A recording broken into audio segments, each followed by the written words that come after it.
Welcome, everyone. I am Geoff Sayre-McCord, and this is an author meets critic session sponsored by the Philosophy, Politics, and Economics program and co-sponsored by the Philosophy, Politics, and Economics Society. If any of you don't know about the society, you can find it at ppesociety.org. I'd like to just kick us off right away by introducing the author of Utopophobia on the limits, if any, of political philosophy. That author is David Estlund. He's the Lombardo Professor of the Humanities in the Department of Philosophy at Brown University. Our two critics, and this is not counting everyone who's here watching. There'll be question and answer sessions. To ask questions, post them, and then as we have time, we'll ask them and listen to the answers. The first critic will be Jason Brennan. He's the Robert and Elizabeth Flanagan Family Professor of Strategy, Economics, Ethics, and Public Policy at the Madonna School of Business at Georgetown University. And our second critic will be David Wiens. He's an associate professor in the Department of Political Science at the University of California at San Diego. Jay, let's begin with your comments. Great. Thanks very much for having me here and for inviting me to do this. I'm pleased to spend this time with you during this virtual session. Also, thanks to David for writing this book. I'll admit that when I came to Brown University many years ago, I came in as a sort of skeptic of ideal theory. And I think David, in combination of his work and then reading Cohen's work at the same time, cured me of my utopophobia, which means that when you think of a typical sort of author meets critic session, there's often the sympathetic critic and then the not so sympathetic critic. I'm going to play the role of the sympathetic critic, so the sharp knives will probably come out in the next half hour with David, but not with me. So with that, I tried really hard to come up with devastating criticisms of the book, but I largely agreed with them, and like a lot of the criticisms were nitpicky. So for that reason, I think my comments are mostly going to focus on what this might mean about things that go beyond the book, like how it squares with David Estlund's other work, or what it might tell us about the state and so on. So I'll get into it. One thing is about when people think about this debate between ideal theory and non-ideal theory, sometimes people want to talk about, is it a debate about principles of justice versus the rules of regulation? Are there different principles of justice for some circumstances rather than others? And I've always found that to be kind of an unhelpful way of framing it. And I'm not saying that's the way that Estlund frames it. I think it's better to put it in terms of institutions. So I think ideal theory is asking, what institutions would we have if otherwise similar people to us were completely moral and good, and everybody knew that? And non-ideal theories are asking questions like, which institutions or regimes would be best in something like the real world, given that people's willingness and ability to comply with norms is imperfect, given that people are sometimes incompetent and corrupt, and given that institutions might not work as they're intended. And so in this sense, ideal theory is not similar to, say, idealization in the sciences or social sciences, where you might have a simplified model, but it tells you about the workings of something realistic. It's rather abstracting away from certain, or like imagining away certain moral failings to ask what would be the right thing to do and right way to live together if only we knew that everyone else was just. And so one thing I've been wondering with this book, and I'm just going to put it open to David to answer it, is who is the target here? Who is he trying to convince? Who's wrong? Who's making the mistake that he's trying to show they're making some sort of mistake in their methods of political philosophy? And so I kind of came up with a list of the people who've been critical of ideal theory in one way or another, and I'm wondering whether this applies to them. So take like Jerry Gauss's book, Order of Public Reason. This book has a kind of epistemic anti-idealism where he says that a well-ordered society is impossible because knowing what justice requires oddly requires disagreement about what justice requires, and so requires some degree of moral diversity, which might not really be compatible with ideal theory. And I'm skeptical about a lot of things in that book, but that's one prominent criticism of a kind of ideal theory, and I don't see Estlund's book as being a critique of that or a response to it. There's also a broader kind of epistemic anti-idealism, which says something like this: we political philosophers can't really figure out what a truly just or good society would look like because, well, we're morally bad and we're cognitively limited. And perhaps our moral and intellectual deficiencies limit our ability to determine what justice actually is. I've heard this as a response to some of the ideal theorizing that I myself have done. Or someone like Michael Huemer thinks we're just really bad at constructing big theories of ethics or big theory of justice.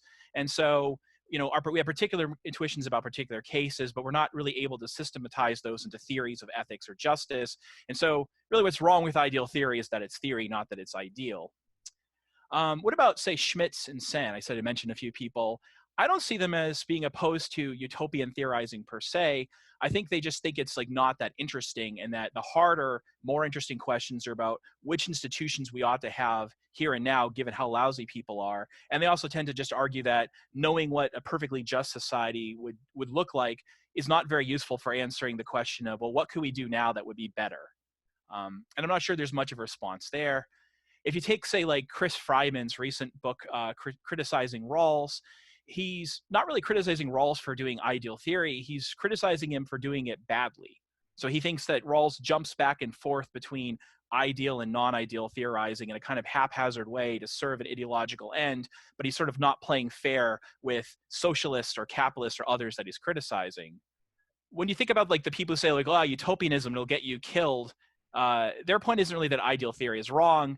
Their point is more like, well, remember how bad people are? One thing is that they're willing to murder lots of people to implement their vision of the good. So we philosophers have to be careful about spreading our ideas to them and so on. And there's a couple other examples of this, but I'm just really asking Estlund to answer the question, who are the people he's criticizing? Like, if this book is right, who's wrong? So with that, since I'm on board with him, I'm the friendly critic, let me just sort of ask him, or like talk about some applications of this and then how it might square with some of his other work. So I've been thinking about, Estlund's book does not try to defend a particular political philosophy. It's meant to be theory neutral, ideology neutral. It's defending ideal theory, but it's not defending ideal left liberal theory or ideal socialist theory or ideal libertarian theory. It's supposed to be something that you can add to your ideology regardless of what it is. But I wonder what it would say about the state itself. Because I think if you take Estlund's line, you shouldn't really say that the state is something like a just response to injustice, but rather you might want to say at best that it's an excusable response to injustice, and that you might want to say that the way the state treats most people is morally bad, but perhaps it might be an excusable response in light of the problem of moral extortion. So what I mean by the state or a government is what Gregory Kafka or Weber mean. A state is a subgroup within a geographic area which over certain various people claims an exclusive and monopolistic right to create and enforce rules of justice, which backs up those rules with a threat of force and which has sufficient actual physical power to maintain that monopoly on force. So in this sense, a state is not just any rule-making or rule-enforcing entity. We have to distinguish governance from government. Language is a rule-bound and rules get enforced in various ways, but they're not usually enforced by governments. International trade and commerce back in the late medieval period, early Renaissance period emerged and was codified and was enforced through private systems, but not through government per se. And there are a number of people who've worked in ideal theory, like Jerry Cohen or me, who think that a truly just society would be anarchic. And I don't mean the Murray Rothbard, Robert Nozick style anarchy where there's private enforcement agencies and you pay them, but rather something kind of more utopian than that. There would be no real enforcement, period, in any kind of sense of violence. The idea is that in a fully just society, people are, by definition or hypothesis, just. And because they're just, they're going to do the right thing and they'll do it without threats of violence. So some people like Kafka disagree about that, and I find their arguments unconvincing. I think if you want to see like a very strong, thorough response to Kafka, look at Chris Fryman's recent book, Unequivocal Justice. But I won't get into that here just for the interest of time. I think the problem is that when we create a state to enforce rules, we do not simply subject unjust people to the state and its way of pushing people around. We subject innocent people who, in a sense, don't have it coming. Right, so call a system cooperative anarchism when people live and work together, but there is no mechanism for violent enforcement of rules. Right, you just live together and do the right thing. I don't think that cooperative mechanism even requires moral saints or morally perfect people. I would say that like if everyone were as good as Chris Fryman is, and he's no saint, I know him well, trust me, that would be good enough. That would be enough to make anarchism work. We wouldn't need a state. And so then I think this leads to an idea that the state is sort of a response to a kind of moral extortion. So it goes something like this. Uh, think of anything that it might be pro tanto permissible for you to do, like any action that's permissible for you to do, such as participate in this seminar. Now imagine that someone makes a credible threat. They say, if you do something that's otherwise permissible for you to do, like participate in this seminar, then I'll go murder somebody. I'll beat up somebody. I'll infect them with disease. I'll kill someone. Do you lose permission to participate because someone makes a threat? I say, unless you turn off your computer screen right now, I'm going to go murder 3 people. And I mean it. I really do. And you know that I mean it. Are you obligated to shut off your screen? Well, when you ask people this question, most people say no at first. But when you make the threat severe enough, they change their mind. So if Thanos says, I will kill half the universe unless you stop listening to alt country, you should probably stop listening to alt country. So now consider a variation of moral extortion, which does something to a bystander. Someone threatens to commit a great harm or a great evil unless you do something otherwise wrong to someone else, something to an innocent person who doesn't have it coming. For example, suppose Thanos says to you, I will murder half the universe unless you steal my car, or steal someone else's car. Well, here, stealing the car is not justified per se. You don't have a justification for doing it, but it might be excused in the kind of legal sense. Now consider a variation in which threats are merely implicit and expected and you act preemptively. You can reliably predict that if you allow people to do something or if you don't force people to do something else, people react badly and do awful things, but you can't reliably predict who exactly will do it or when they'll do it, and you can't really stop them. For example, you know that if you draw, say, this religion's prophet, it's likely someone will show up and murder people somewhere, and so on, or, whatever it might be. You just pick an action and you say, if I don't do this action, then some people out there will do horrible things. So you might wonder if you can preemptively stop people from doing X or preemptively force people to do something in response to these implicit but semi-predictable threats.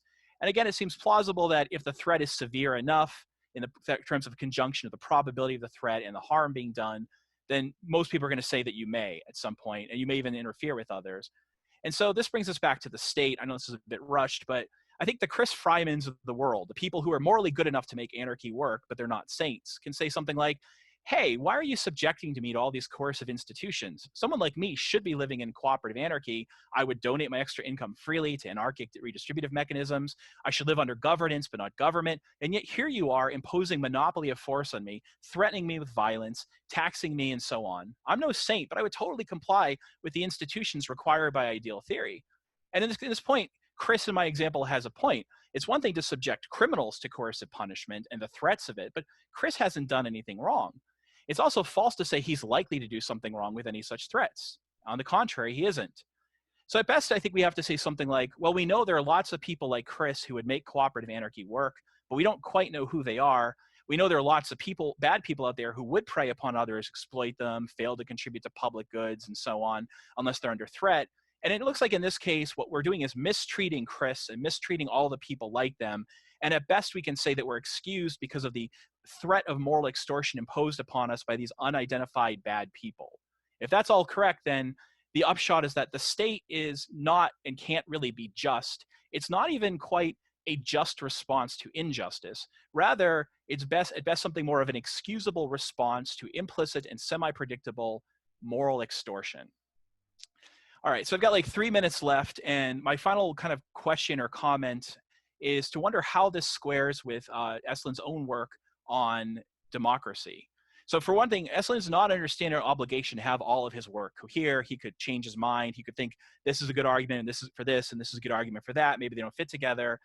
But I'm just wondering whether Democratic Authority, his previous book from 2008, is in a sense fairly utopophobic. So here's what I mean about that. Suppose we accept the qualified except to really requirement. I'm just going to assume you know what I'm talking about. Sorry for those of you who don't.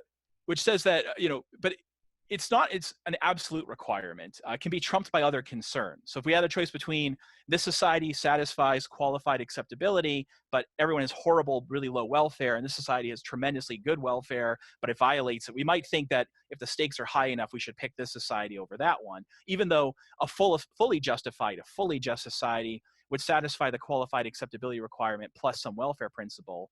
But in an unjust world with unjust people, maybe we're extorted to choose, and perhaps welfare or other principles trump qualified acceptability.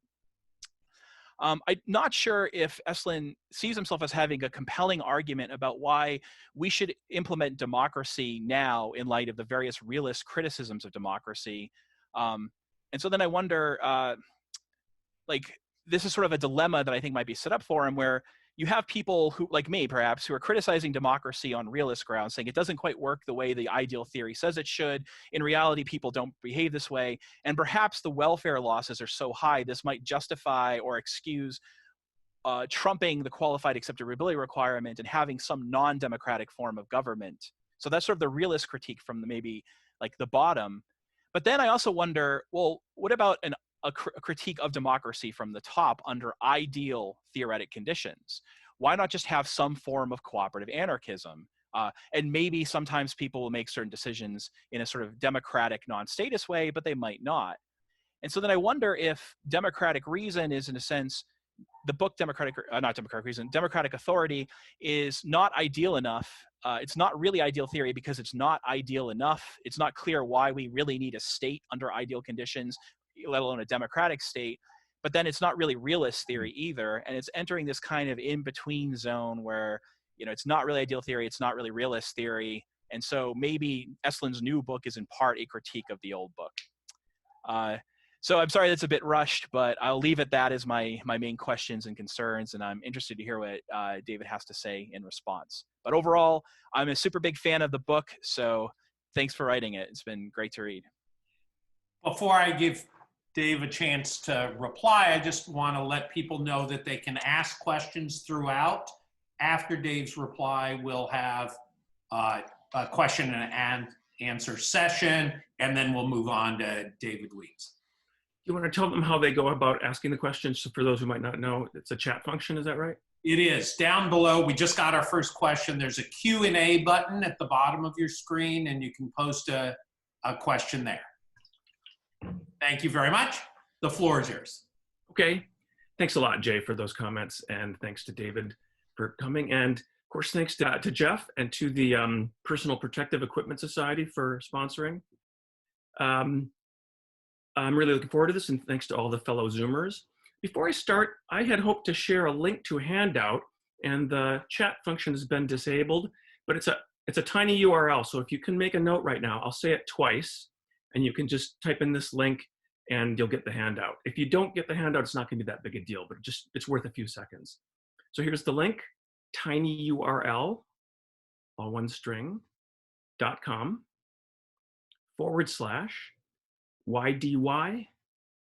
FD 2HX. Let me say it one more time real quick. tinyurl.com/YDY FD 2HX. Okay, I hope that works, at least for some of you. Okay, so some of my comments are responding to things that were presented a little differently in the written remarks, but the gist of it I think will be the same. Some of it I'm going to try to do on the fly. I hadn't prepared anything about who the target was for today, but let me just say a couple things about that. Jay mentions a few authors that most people will be familiar with. So who's the target? So what about Jerry Gauss, who has this terrific book, The Tyranny of the Ideal? So what's his anti-ideal theory thing? Mainly, he doubts that ideal theory has any practical value. He doesn't say it's worthless. He doesn't really dump on it. He puts it aside because he's interested in political theory that has practical value. Now, of course, what am I going to say to somebody like that? Well, does it have practical value? That's not the main concern of the book, to show it has practical value. My main concern is, could justice be unrealistic? Whether that has practical value or not. But I do say a few things about practical value, and I'll just mention one real quickly. It may not be a guide to what to do in terms of trying to approximate the ideal theory for reasons many people will be familiar with, but here's one. If the standard turns out to be so high that maybe we shouldn't even approximate it, and we're not at all sure, we doubt that we'll ever get to it, we should look at history and realize that we've been surprised. We've been surprised time and time again. Things that we thought either would never happen or would not happen for a century have happened surprisingly fast. A couple examples would be the end of slavery after just the birth of the abolition movement was surprisingly quick. More recently, some things that surprised me and other people when Obama was elected. Most people wouldn't have thought that was going to happen for a long, long time. It's just a few little examples. We don't know our own strengths. So one thing this does is gets us thinking past what we assume are the limits of what's feasible, possible, whatever, partly with a sense of humility. We may really not know our own strength. Very quickly, a couple others. So Michael Huemer and some others just think it's too hard to know what would be appropriate if everything's idealized. I do say a few things in the book about why there's no reason to assume that. So for example, suppose justice was, and my view is something like this, we'll talk about this today, gets the standard of justice from an assumption, not only full compliance in Rawls's sense of compliance with justice, but full moral perfection.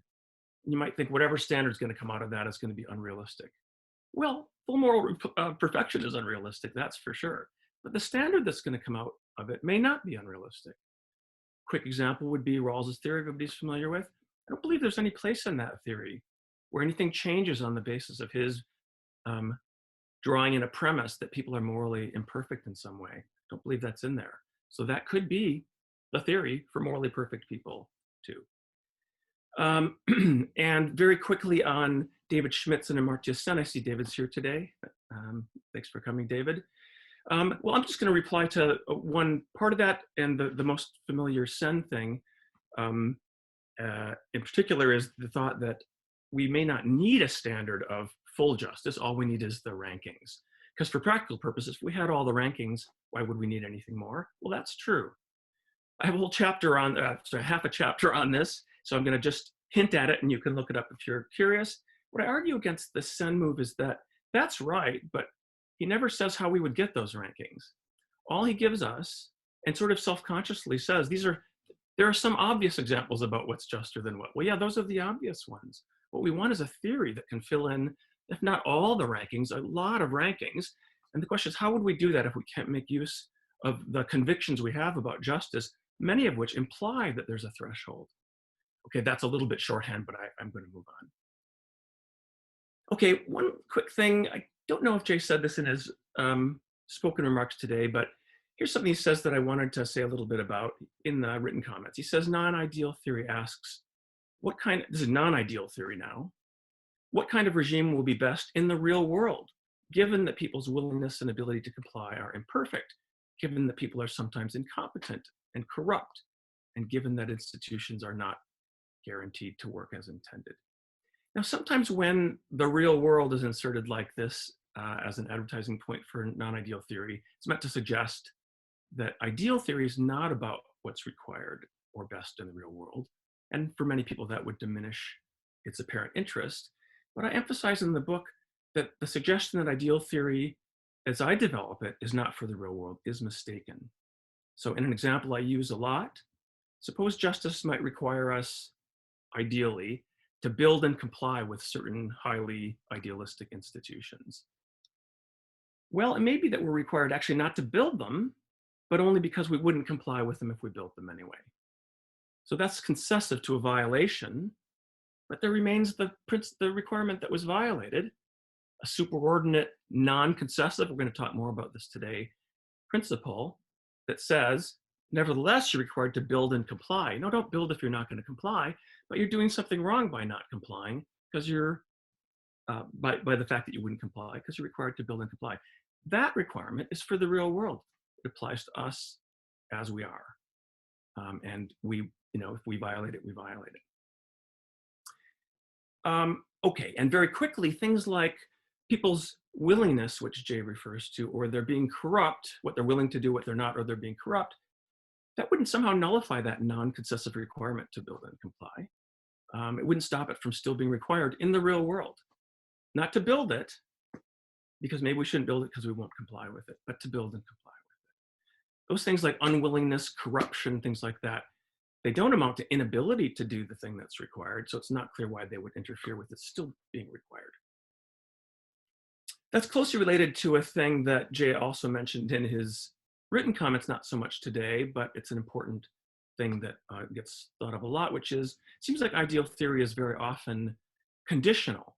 It just is exploring, for whatever reason somebody might think it's interesting, what justice would require if people were better or if they fully complied or whatever the idealization is.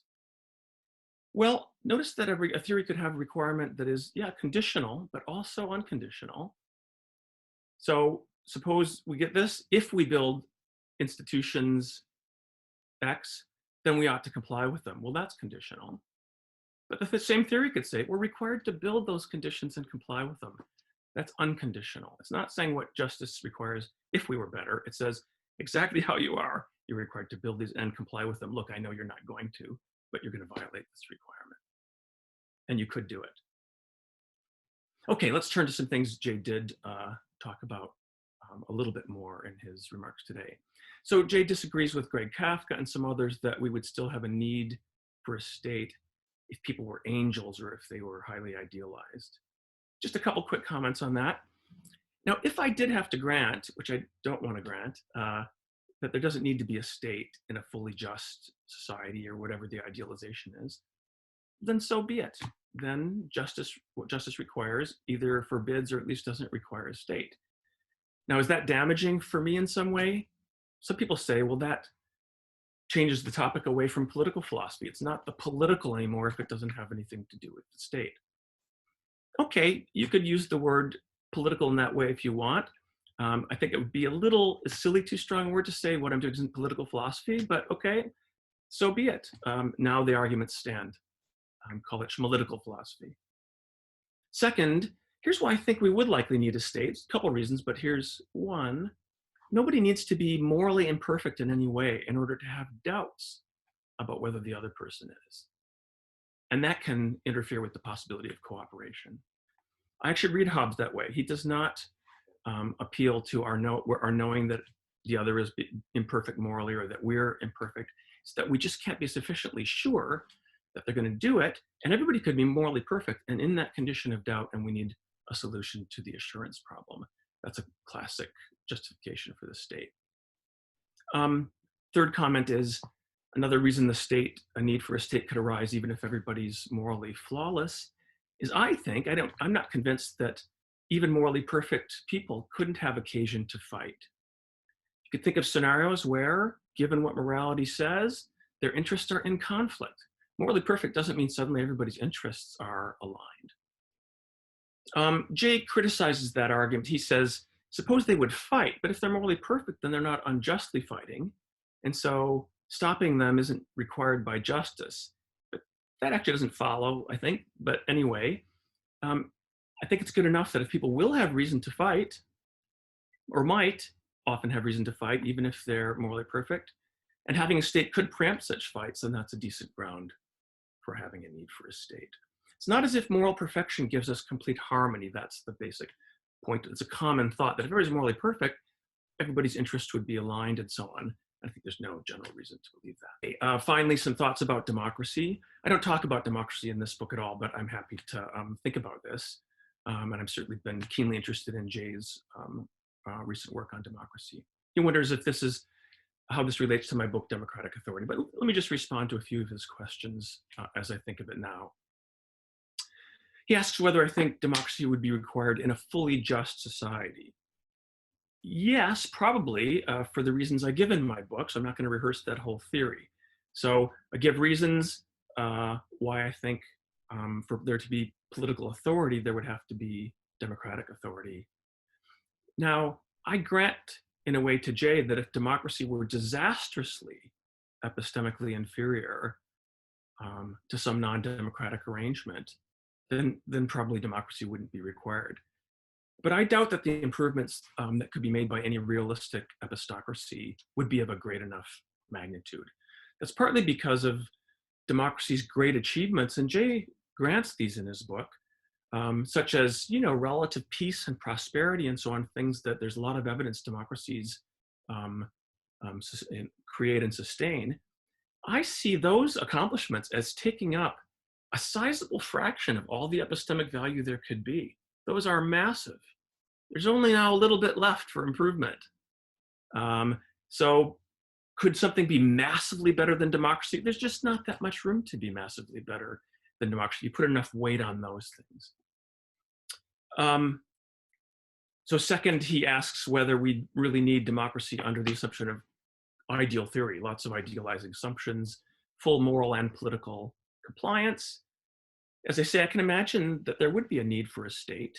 And so again, I think if there does need to be a state, I think it would need to be democratic. So that's just related to what I said before.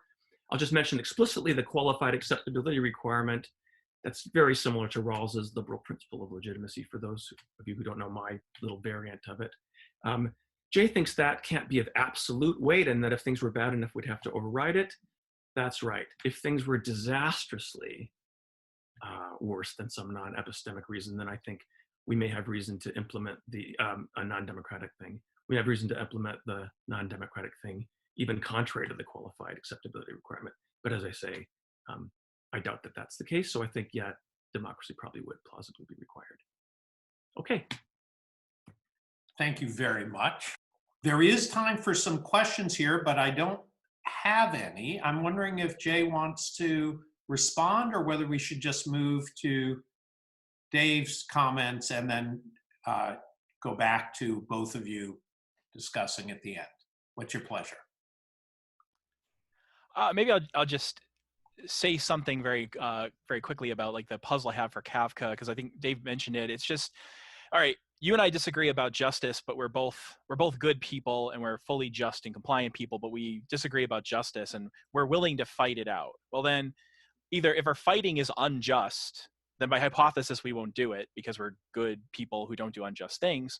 And if our fighting is just, then it's still this question about, well, why would it be okay for the state to then force us not to? Like, it's just for you and me to fight, so why can the state interfere? And you might have to say something like, well, it's permissible and just for you to do it, but for some other reason it's permissible for me to interfere. I guess that's a coherent view. I think it's a puzzling view, even if it's coherent, but that's sort of the puzzle for Kafka. If it's either like you and I are allowed to fight, in which case, why should we be stopped? Or we're not allowed to fight, in which case we won't do it because we're good people. Yeah, I'll just be very brief. I just remind you of where I tried to hit that point.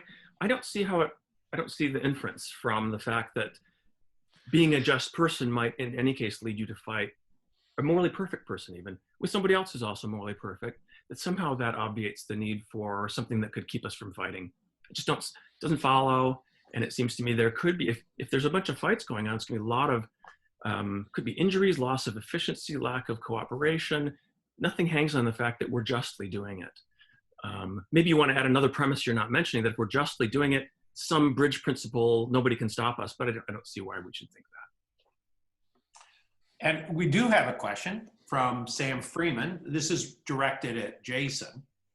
Does the state necessarily require coercive force? So long as there's a need for rules and procedures for making rules to respond to changing circumstances and for procedures that decide disputes, there seems to be a need for institutions that at least approximate a state.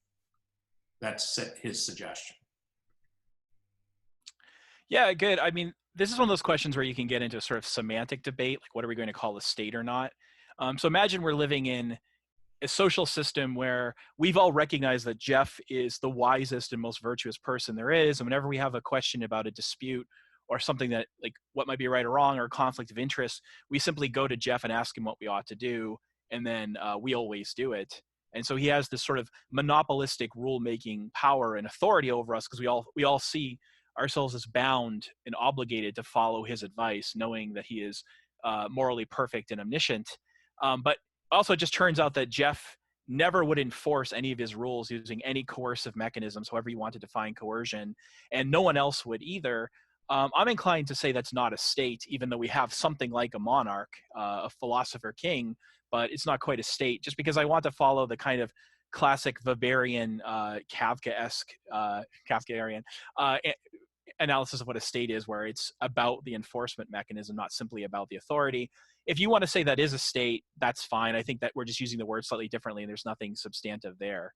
I think when anarchists are criticizing states, they're criticizing having not only having a person who can push other people around as authority, but about the fact that you're using violent enforcement. And there's a puzzle of why you would ever need any violent enforcement under ideal conditions when people are all acting really nicely and they're all inclined to do the right thing. We have another question. This one's from Kristen Bell, and this is for you, Dave, concerning your argument for the state, for the possible need for a state, even if people are perfect. You said moral perfection doesn't mean people will still have doubt about the perfection of others. Why should we conceive of perfection this way? To me, moral perfection would include virtues of both trust in humanity of others and humility, in the sense that I wouldn't think I'm any more perfect than others. Yeah, thanks for that question. Right, look, so there's not any really clear thing that's meant by moral perfection. People use also these other terms that I don't think would be the same thing, like if all men were angels and stuff like that. So there's a number of different possibilities. And there might be something in this vicinity that would include something like what you're talking about, as you say, trust, a kind of sufficient faith that everybody else is also morally perfect, or whatever the term is going to be in the same sense. Now, to me, that just doesn't seem like a moral trait. That's a epistemic thing. You either have the information you don't, or you don't. Obviously, there can be contextualist constraints on whether you should, open your mind to the possibility that they're to be trusted and all that. Yeah, but I'm not convinced that a morally perfect person couldn't remain morally perfect and have reason to be unsure whether everybody else is. So, but that's an interesting point. Great. We have another question. This one's from Jess Flanagan. And she wants to follow up on the earlier exchange about the state and Jay's and Sam Freeman's discussion. So she says, isn't the state also violent? When Dave Estlund says the state must step in to reduce conflict, might it be that Jason Brennan will say that then that's just another layer of conflict? And if the two fighters are justly fighting, then why are they then liable to be interfered with by the state, which is just another fighter? Why are they liable to be interfered with is one question. The question I was trying to address first, and I'll come back to the liability thing, is whether a big problem would be solved by a state.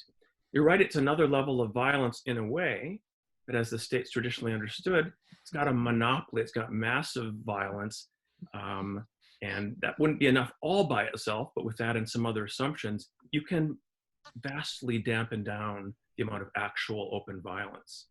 That doesn't yet show that it's justified, but that's the question, would there be a need for a state? And that's a consideration that would suggest there'd be a need for a state. Now, we would have to consider arguments about whether a state would be justified, but I take it that just wasn't the point of the question. The thought was, so I'm not, it's a good question. I'm not claiming to have proven the state would be justified, but would there just be no point in having a state? Supposing it were justified, should we just skip it anyway? If everybody's morally perfect, that's what I was addressing. And I think the answer is, however I phrased it, yes or no. That is, I think there still would be a reason for a state. Whether there's some argument that's not permissible would be a different question. Well, we have another question. This is from David Thomason. Isn't the realist assuming a certain form of idealism? And the point of realism is to use the state to coerce individuals into certain behavior that is consistent with that view of what constitutes the good life? Let's see, a couple things there. One problem is, of course, realism means all these terms mean a bunch of different things. Ideal theory means a bunch of different things. So there's different forms of realism. But among the main strands of realism would be that they reject the appeal to determining things like justice on the basis of idealizing assumptions. That doesn't seem to be, or maybe that is what you're referring to. So is this a kind of idealism or ideal theory too, in the state having some goal in mind, or some conception of justice, or some conception of the good? I'd have to hear more about that. That doesn't sound like that's automatically anything we mean by ideal theory. We'd have to hear what the theory of justice is, and it might not be an ideal theory of justice. It might be one that sees itself as having to concede to the facts of what we expect given people's flaws and so on. It's a standard. That doesn't make it an ideal theory standard. That's my main thought about that question. Well, excellent. Let's move to the next critic, David Wiens. And again, we'll have questions after Dave Estlund's reply. The floor is yours. Great, thanks. I'm going to share my screen to streamline some of my comments, so bear with me while I do that. Also, I'd like to extend my thanks to Geoff and Dave for organizing the session, and to Dave for the book. I quite enjoyed reading the book. It helped sharpen my thoughts about a lot of issues that I've been thinking about for a long time. So just to give some context to my comments, I'm going to throw up here what I take to be a rough outline of the book. I'm not going to read through all these things.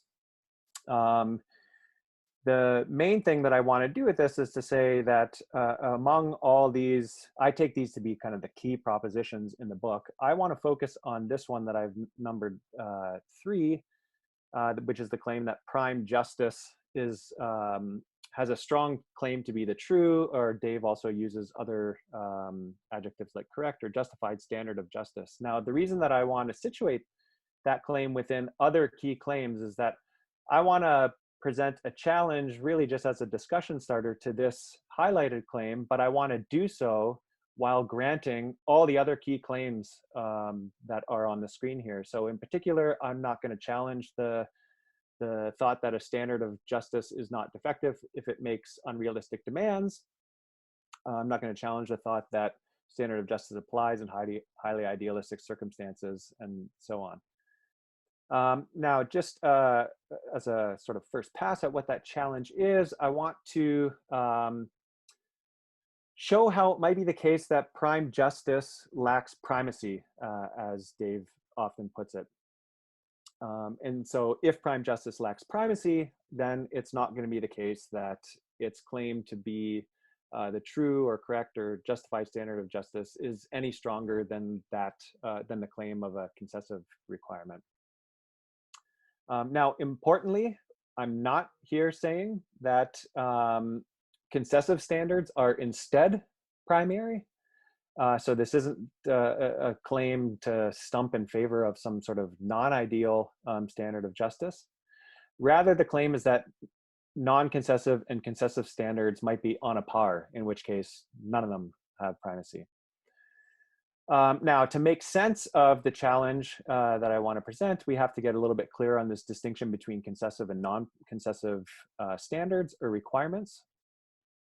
So here's just a brief background on the idea of prime justice. So as Dave puts it, a concessive requirement tells agents what they morally ought to do on the assumption that some moral requirements will go unsatisfied. And he often uses the example of Professor Procrastinate to illustrate this distinction. So here's an example of a concessive requirement. It says that if Professor Procrastinate will not write the review, then he ought not accept the assignment. And then in contrast with the concessive requirement, we have non-concessive requirements, which tell agents what they morally ought to do on the assumption that all moral requirements will be satisfied. And so the non-concessive requirement in the Professor Procrastinate example is that he ought to accept and write the review. Now, what's important here in thinking about which kinds of requirements have primacy, Dave wants to say that concessive requirements are subordinate to non-concessive ones, and that's because concessive requirements, as he puts it, evaporate when the antecedent conditions do not obtain. Or perhaps another way of putting that is that a concessive requirement is only triggered when the antecedent conditions do obtain. So notice that if it's the case that Professor Procrastinate will write the review, then that concessive requirement to decline the assignment isn't triggered.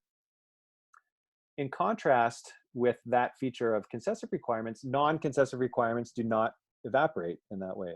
And hopefully you can see that just on the face of the logical structure of the requirement. And Dave spends a lot of time talking about this kind of logical structure in the middle chapters of the book. Now, just to translate this to the political case, imagine a society in which all members comply with all moral requirements, and suppose that the best institutions for this, and we're going to get clear on what it would mean to say that some institutions are best in a moment, but suppose that the best institutions for this society satisfy a principle P. Then prime justice is going to have the following content. It's going to say society ought to build and comply with institutions that satisfy the principle P. And the form of the concessive counterpart requirement is going to be something like, if people will not comply with those institutions that satisfy P, then society should build, and then fill in whatever kinds of institutions it should build, or whatever kinds of principles it should comply with. Okay, so now that we have all this in the background, then Dave wants to argue that prime justice has a strong claim to be the true standard of justice because concessive requirements evaporate, whereas prime justice does not. So in a sense, prime justice is the last requirement standing when all the evaporation has happened. And one way to think about why that might be the case is because there are infinitely many concessive scenarios, none of which are privileged. And so that means if we can't, like you might have thought that if we could privilege a concessive scenario as picking out the standard of justice, then we could construe that requirement, that concessive requirement, in this way where it's not conditional, where it's doesn't evaporate. But in fact, there's infinitely many of them, none of which are privileged. So it makes most sense to explain the structure of concessive requirements as having this conditional structure. Okay, so now that we have all this, the challenge that I want to raise just starts from the thought that just as there are infinitely many concessive scenarios, there are infinitely many non-concessive scenarios, none of which are privileged. And if that's right, then I want to suggest that it's hard to explain why concessive requirements evaporate, why they have a conditional structure, but non-concessive requirements do not. And if that's right, then prime justice is going to lack primacy. If it's true that the explanation for why concessive requirements evaporate also applies to non-concessive requirements, then I just want to say they're all on a par. Now, the challenge here is going to rely on a particular approach to filling in the content of prime justice. So I'm going to give just a brief introduction to that approach, and then I'm going to give a slightly more detailed introduction to that approach, which will then provide the basis for the later challenge. So here's the brief overview of this approach to giving content to prime justice.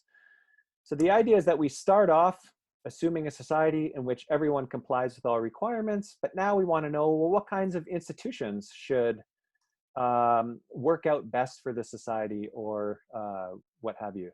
What kinds of institutions would prime justice require for this kind of society? And so we do this by imagining this kind of society with implementing different kinds of institutions. So here's a fully compliant society in which there's egalitarian institutions, and then we could imagine one in which there are instead utilitarian institutions, and yet another in which there are prioritarian institutions.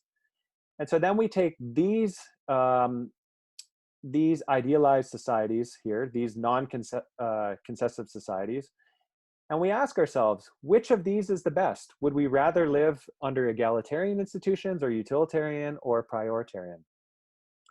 And so then in answer to this question, we maybe come up with some sort of ranking of these, and just suppose for the sake of argument that it turns out that we think that the non-concessive society with egalitarian institutions is best.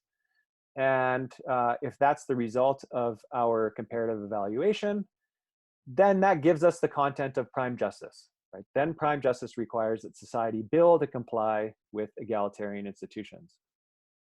Now, one question that might arise here is whether Dave would accept this way of filling in the content of prime justice. He doesn't actually say very much about how we go about filling in the content of prime justice, but there are at least two quotes where he says directly something that suggests that he would accept this basic picture. And so I'm just going to alert you to where those quotes are, and then the bolded parts are the important ones. So he says that that we fill in the content of prime justice by figuring out which kind of institutions in non-concessive scenarios would, in the light of the facts, promote the chooser's theoretically specified interests. or another bit of language that he uses that we figure out which institutions would be most valuable in the context of full compliance. And then that's how we figure out the content of prime justice. Now, let me just walk through a slightly more detailed model that illustrates this approach, and then that will set us up nicely for the challenge. So suppose we have a non-concessive society in which everyone complies with all the requirements. What we want to know is what distributive principle prime justice would require for this kind of society. So we're going to have a government that chooses a tax rate, and then once it's collected the tax revenue, it gives everyone an equal share of that tax revenue. And we're going to have individuals, and the individuals just make the choice about how much to work. Now, the more a person works, the more pre-tax income they get. But additionally, the more they work, the less other stuff that they get. So less recreation time, less time with their family, less time developing hobbies and so forth. And we're going to say that an individual's share is just the sum of their post-tax income, their post-tax transfer, and the value of the goods not crowded out by the work.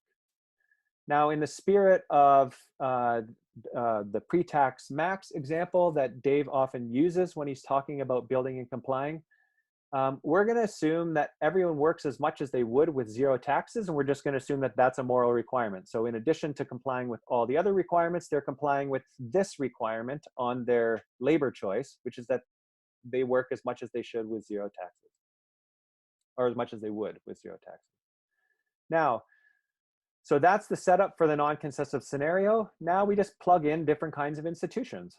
So we can have this scenario with an egalitarian government that chooses a tax rate that results in equal shares, one with a utilitarian government that chooses a tax rate to maximize average share, and then one with a prioritarian government that chooses a tax rate to maximize some weighted social welfare function. Now, we want to have some way of specifying what our interests are so that we can rank these, or we want to have some way of specifying the value of a society so that, again, we can rank these and figure out which of these gives the content of the prime distributive justice. So just for the sake of argument, I'm going to suppose that there's some value function according to which if a society has higher value, if it has a higher average share, and its value decreases as the shares become more unequal. But you could specify this however you want. We just have to have some rule here that's going to discipline our evaluative reasoning. Now, suppose with this setup, we find that the egalitarian government turns out to be best. Okay, then again, according to the basic approach, prime distributive justice requires egalitarianism. Now, here's the challenge. When we set up our non-concessive scenario, we made an assumption that really had nothing to do with morality.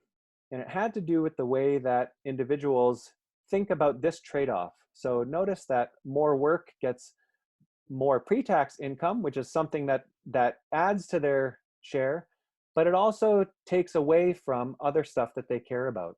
So in that way, we might think of labor as having an opportunity cost, okay?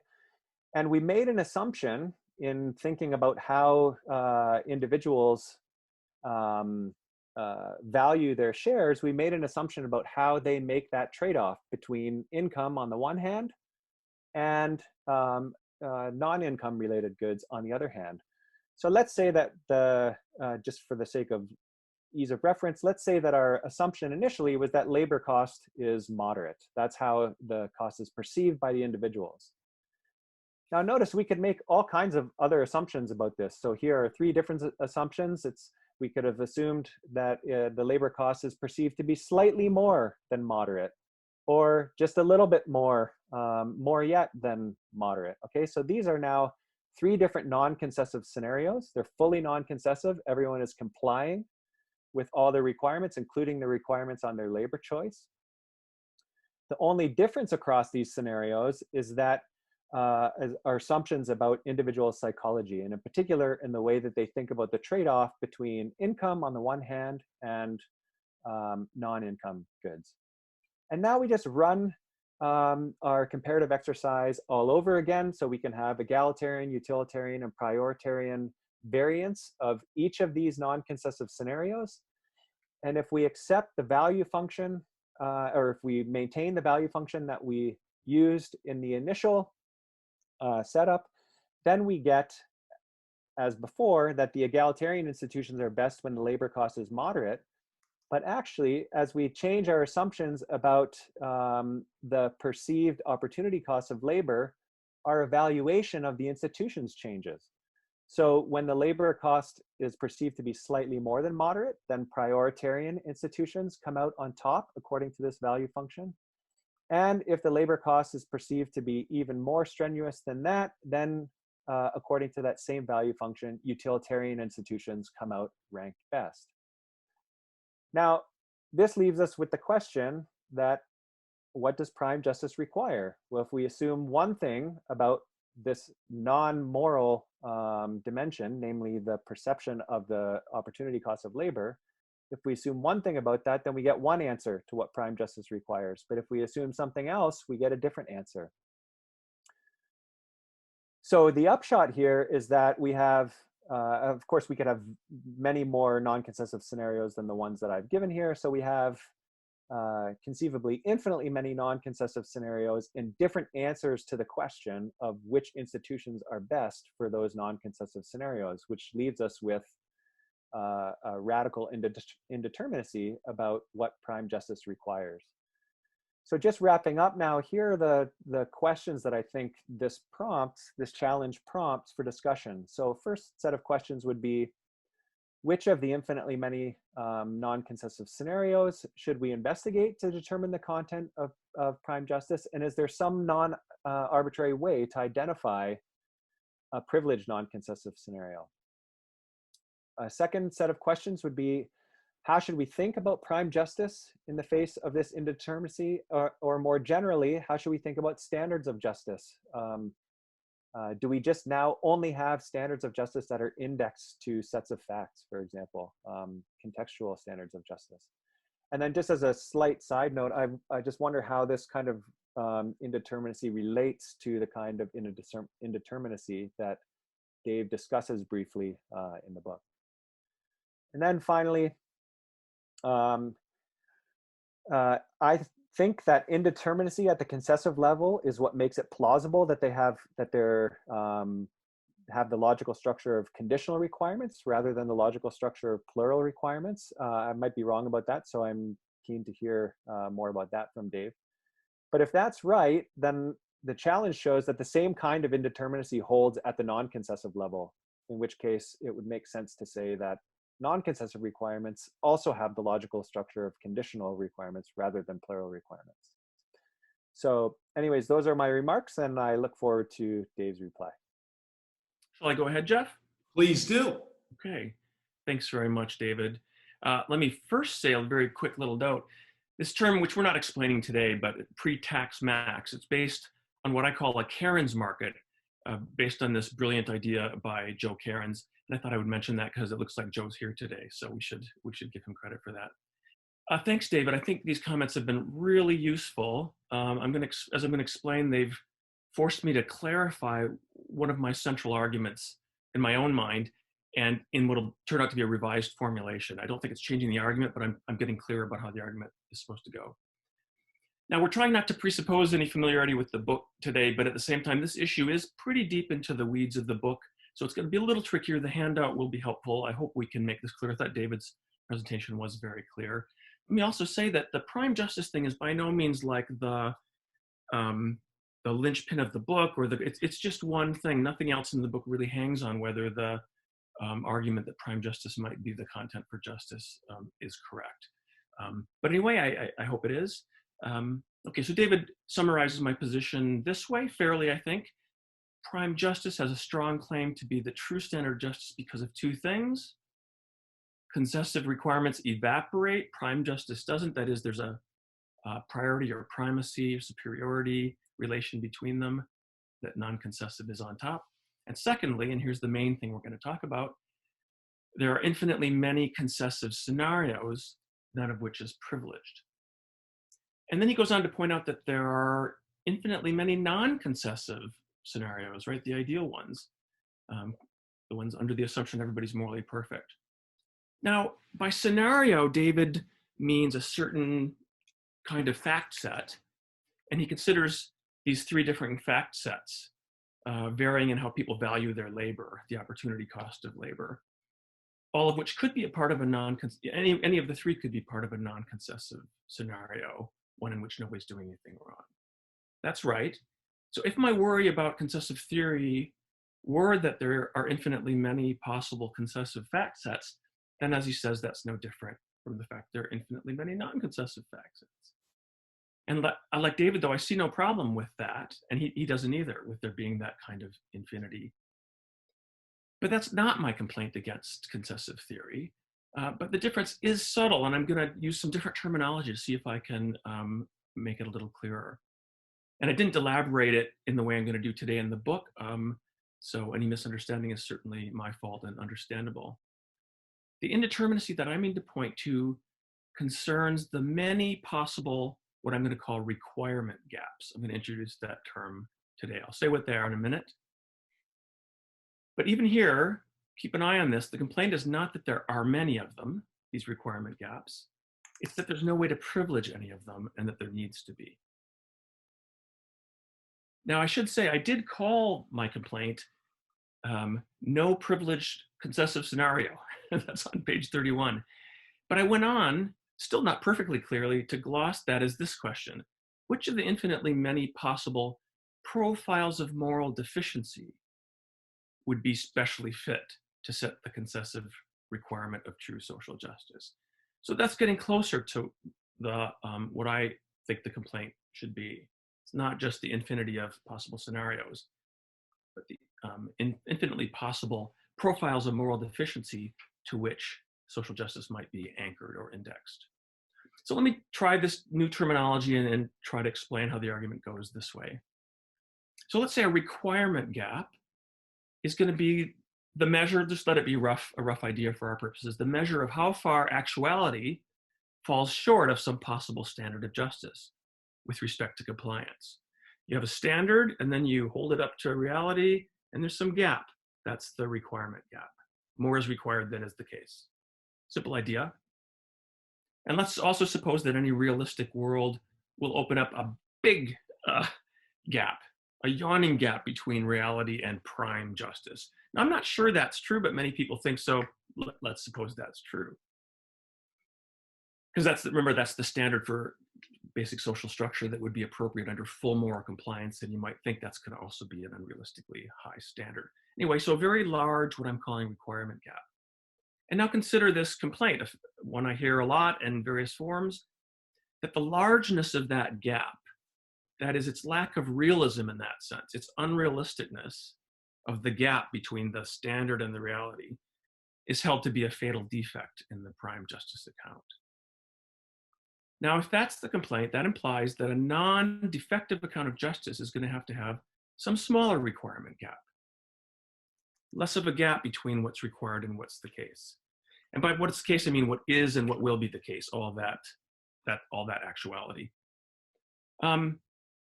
So that would imply, as I say, implies that a non-defective standard have to have a smaller requirement gap than that.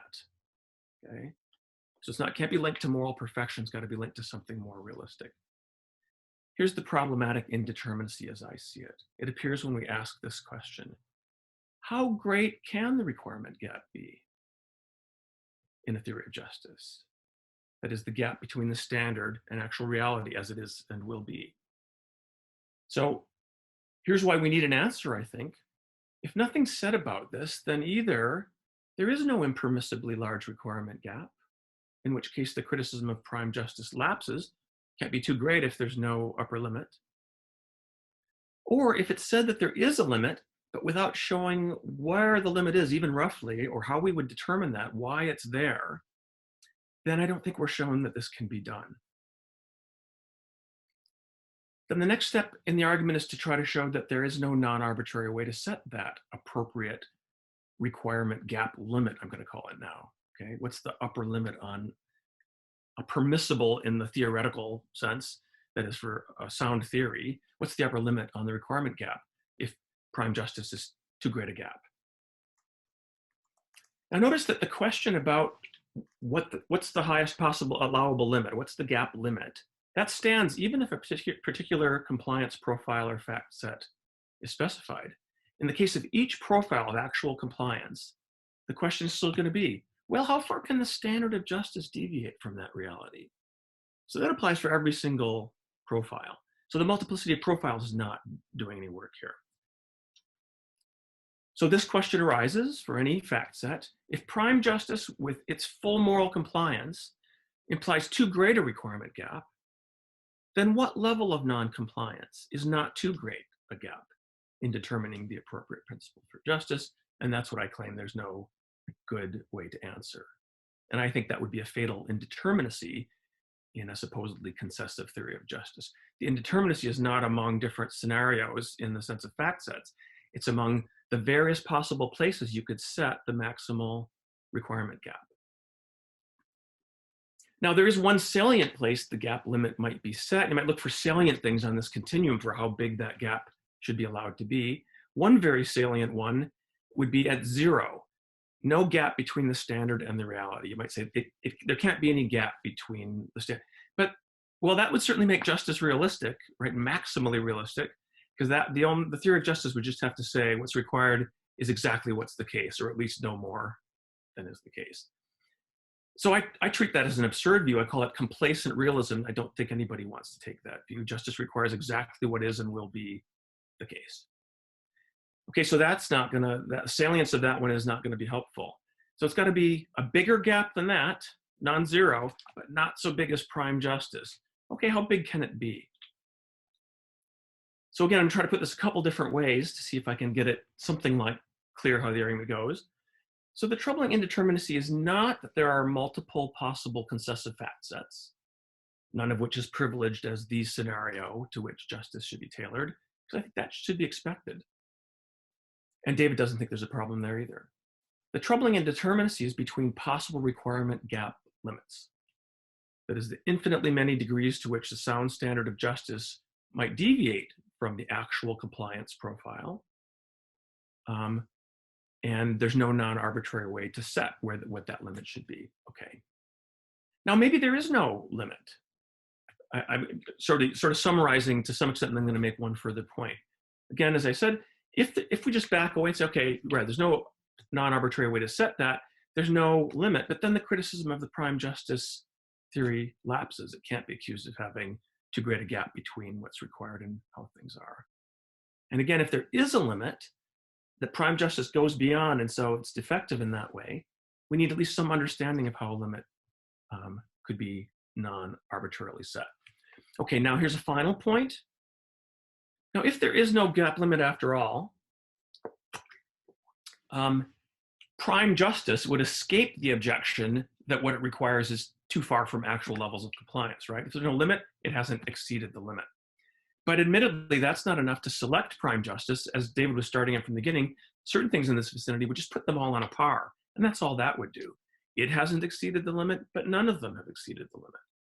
So how does prime justice win? The mere salience of the moral perfection assumption, it does have a kind of salience, you might think, but I think that's too thin to say that's a good enough reason to say that's the standard of justice. And I think the way I put this in the book is I was thinking the argument was pinning it on just that salience, so that's what wins.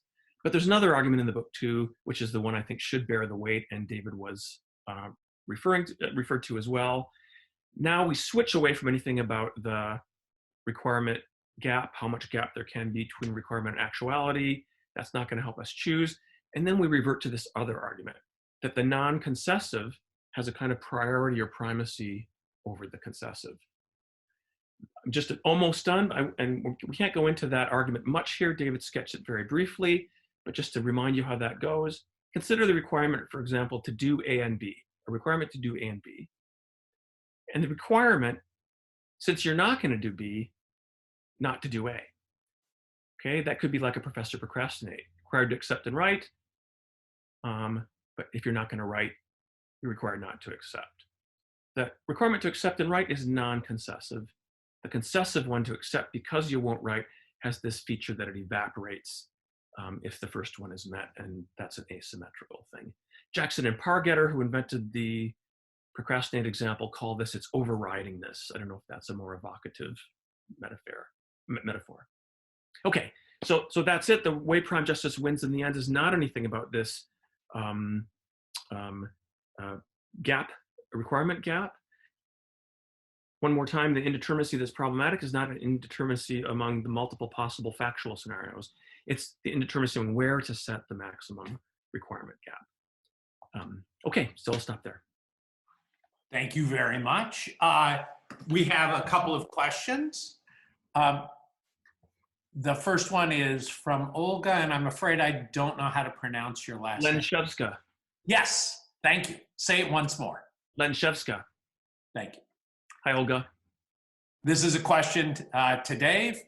Let's assume there is a gap between an ideal theory of justice and a realistic one. If the citizens of a society gradually progress morally, and therefore the requirement gap becomes smaller, are we required to alter our ideal theory in order to reflect this? Should ideal theory change alongside our supposed moral progress? Okay, I think I get sort of the idea. Unfortunately, this is not the kind of context where we can have a follow-up to get clarification from Olga, but Olga, email me and we can carry this on. But maybe, could you just read it one more time? That would be the best way to do it before I give the answers. Yes. Let's assume that there is a gap between an ideal theory of justice and a realistic one. Presumably a bigger gap between what's required and what's done. If the citizens of a society gradually progress morally, and therefore the requirement gap of the ideal theory becomes smaller, are we required to alter our ideal theory in order to reflect this? Should ideal theory change alongside our supposed moral progress? I think I see the point, and this is going to be worth thinking more about. So I think the idea goes like this, that Olga has: if there is some kind of a requirement gap limit as a constraint on a good theory of justice, then if the actual gap between some standard and reality is shrinking, then it could fall within, over time, it could fall within wherever that limit is. And it might have been outside it before. So anyway, I think that's what she's thinking about. Right, so if there is some limit, then I think I'm going to just rest with this very good point of hers. Notice that the gap between the standard and the reality changes as reality gets better, and it shrinks. So suppose what you said is, look, the standard in a way is outside the limit. So this is not going to be a sound standard because that's the limit and it's over it. But just watch. Maybe by aspiring to that or through whatever means, people are going to get better and better. The gap's going to shrink, and now it's not beyond the limit, and now that's the right theory of justice. That's a great point. I think that's super interesting. So now a question from Joseph Mazur. This may not get to the heart of David's criticism, but I wasn't convinced by the example. I'm not sure why the burden of labor should change the principles governing the tax institutions. The ideal tax rate may well change, but that's very different from the right social welfare function, egalitarian, prioritarian, or utilitarian, changing as a result of the higher burden of labor. So this may be this question for you. Yeah. For David Wiens, right? Yeah. Thanks for that. I think you'll only be fully persuaded if you examine the details of the formal model, but the quick answer is that because what the government is doing is picking a tax rate that then realizes some function of the individual's shares, and because the changes in the opportunity costs of labor change those individuals' shares, then of course, as you make different assumptions about the opportunity costs of labor, the different kinds of government choose different tax rates, but the changes in, or the marginal effect, let's say, of the opportunity cost is different for those different governments. And so as a result of picking different tax rates, that then results in different distributive profiles, namely reduces or increases the average share, but also reduces or increases the inequality. And it does so at slower or faster rates, depending on which social welfare function the government is using. And so that means that if our evaluation of the institutions is just some function, I've specified in a model, I've specified a particular function, but if it's just some function of the average share and the degree of inequality, and if those things change at different rates as different choices of tax rates change, then at different assumptions, the utilitarian government, for example, is rated as more valuable than the egalitarian government, or so on. But I understand that in the absence of being able to draw these things or to point to the specification of those functions, that might not be fully persuasive. Okay, we have a question from David Schmitz. If someone says X is ideal, what would count as a reason to believe it? One answer, if X is an ideal response to an actual circumstance, that would count. If you say, I can imagine a circumstance in which X would be an ideal response, that sounds like a way of avoiding the question rather than answering. In any case, those two kinds of answer point to different forms of idealism. So one question would be, how can we avoid the paradigm of complacency, which would be the form of idealism that says ideals are not accountable to real questions about how they observably work as a response to the human condition in particular times and places? Well, there's a lot there. The way the question starts out, thanks, David, for the question. The way the question starts out might get off on the wrong track. So maybe David would want to clarify according to this. So I'm not, when I started working on this, I didn't have the word ideal in my mind. I don't use the word ideal. I don't say this is an ideal anything. I do talk about ideal and non-ideal theory because people are familiar with that debate, but it means a bunch of different things. So in my theory, I just ask, could justice require more than what we expect people to actually do, or even could bring themselves to do? Didn't use the word ideal there. And I think the arguments that we can't require more fail. And I asked this question about prime justice. What is what are the appropriate assumptions about compliance with morality and/or politics, by which we should then link the standard of full justice? And by full justice, I'm not using the word ideal. I just mean not unjust. That's it. That's all I mean. And I have an argument that the prime justice version wins for the reasons I was saying before. So David, if either right now or maybe after another question you want to clarify, because I'm just going on that use of am I burdened by somehow saying what's ideal, and I don't say anything about what's ideal. Okay, and we can come back if they post again. Here's a question from Colleen Watson, and this is for you, Dave Estlund. Can there be slightly less than maximally just institutions in an ideal government? Here's how it might happen. Because maybe administrative organizations can never reach maximal justice. So if that's possible, can such institutions impose requirements on maximally just citizens? Let me just start with the thing at the end. It seems like if it goes that way, yes, they could. I mean, being just citizens doesn't allow you to escape any requirements. So we're imagining a just government as you describe it, but then unjust institutions. Now, this might be too hard to do in this kind of forum. What I talk about the justice of is the basic structure of society, roughly like Rawls, but I mean something a little broader than he does for reasons people have criticized his narrow version of it.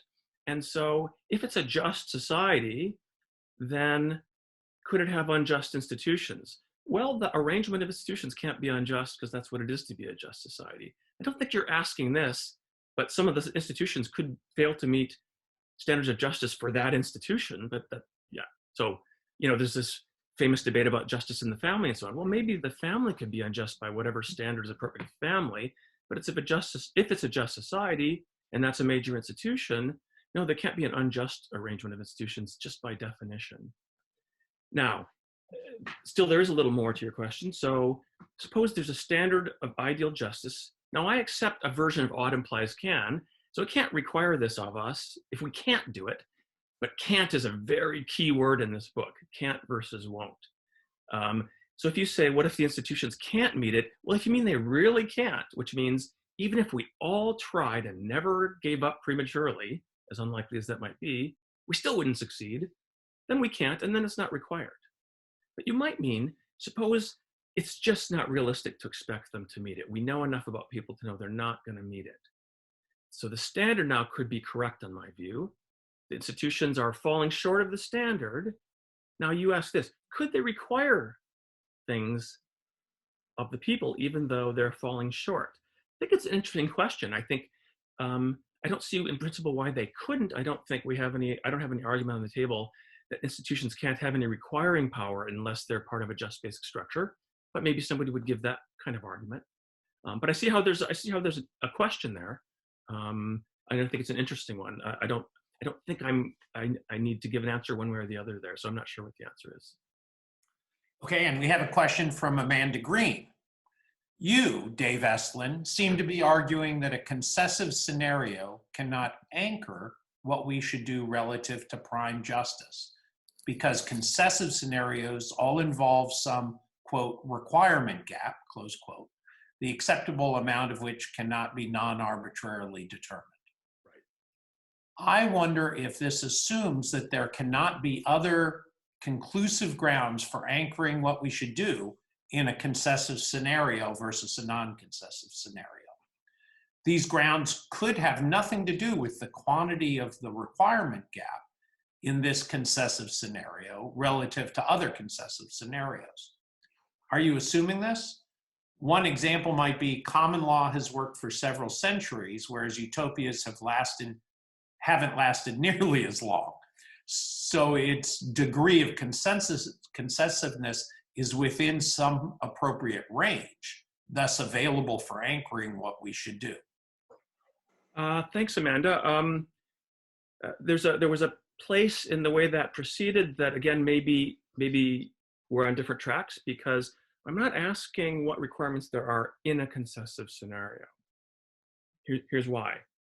I'm saying the standard of justice makes some kind of assumptions about how much compliance there will be, and then asks what principles or institutions would be appropriate under that assumption, whether it's realistic or not. Rawls has strict compliance, and people criticize that for being too idealistic and so on.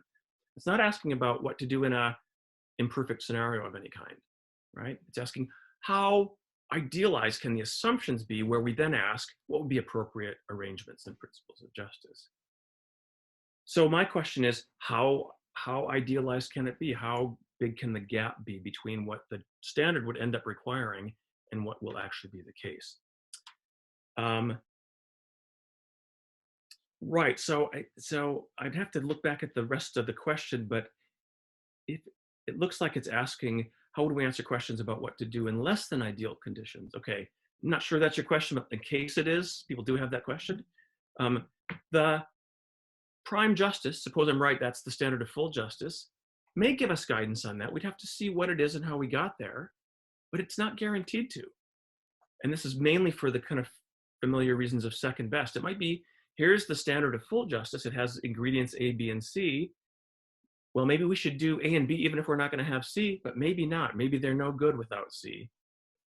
Maybe we can't get the vote for everyone, but we could get it for just the men. Well, let's just give it to just the men. That'd be at least half the people. No, that might be worse than doing it some other way entirely.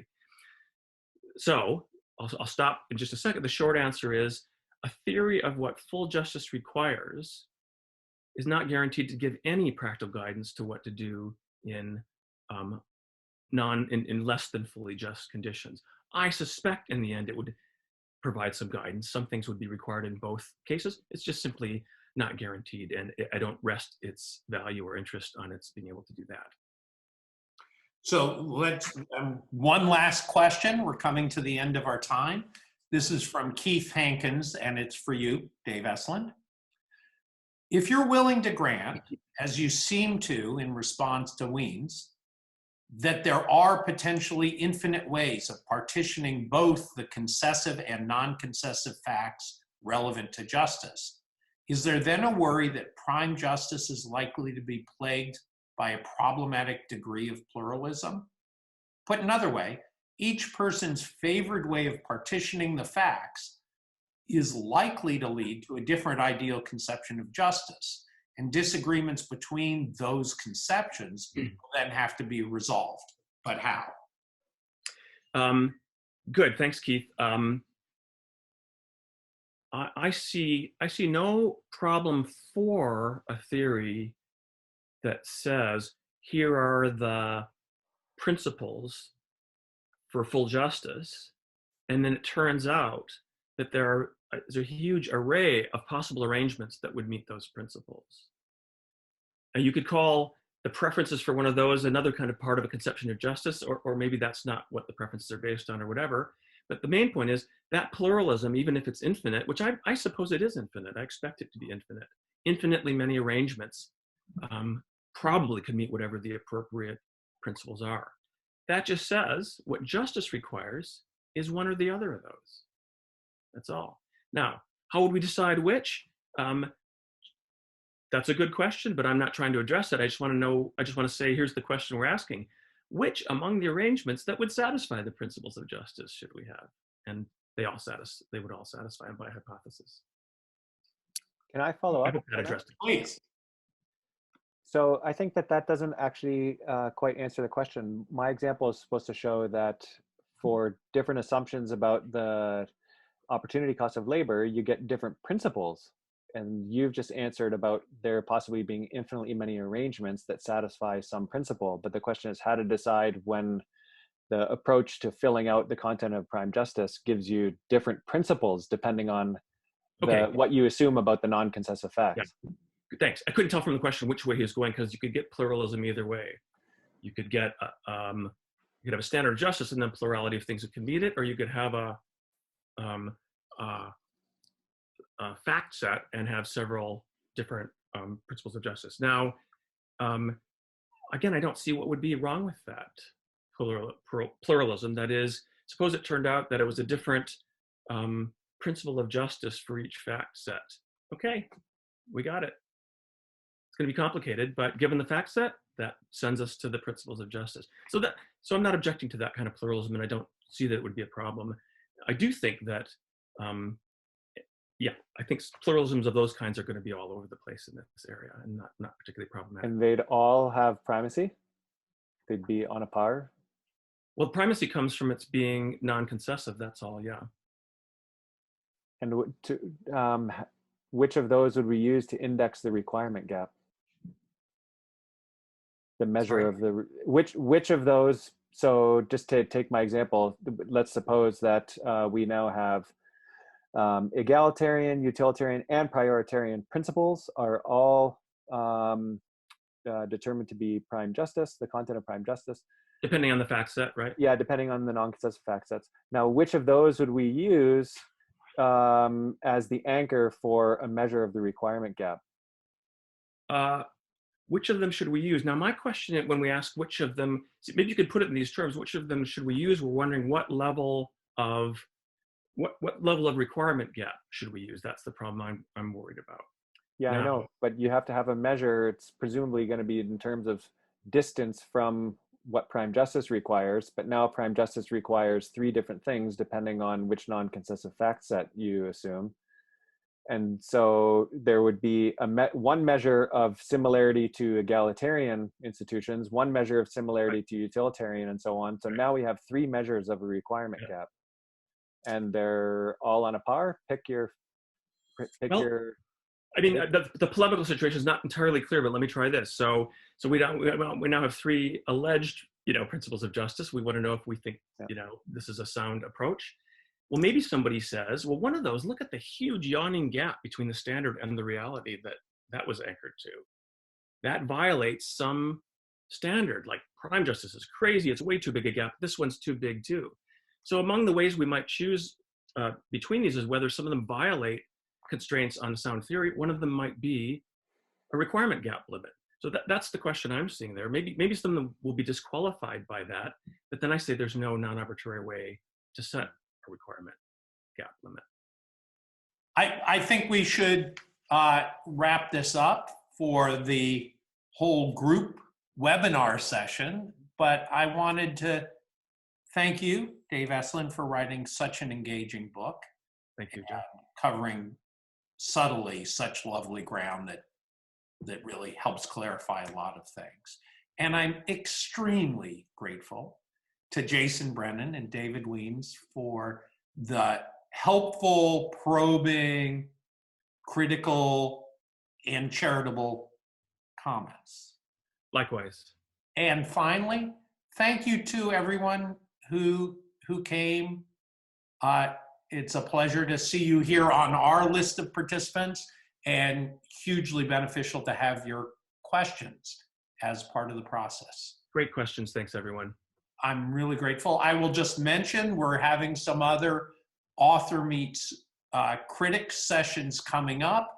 If you're not on the ppesociety.org mailing list, sign up. It's free, and you just become a member, and we'll send you notice of the two we have coming up, one on a book by Sam Fleischacker and one on a book by Jennifer Morton.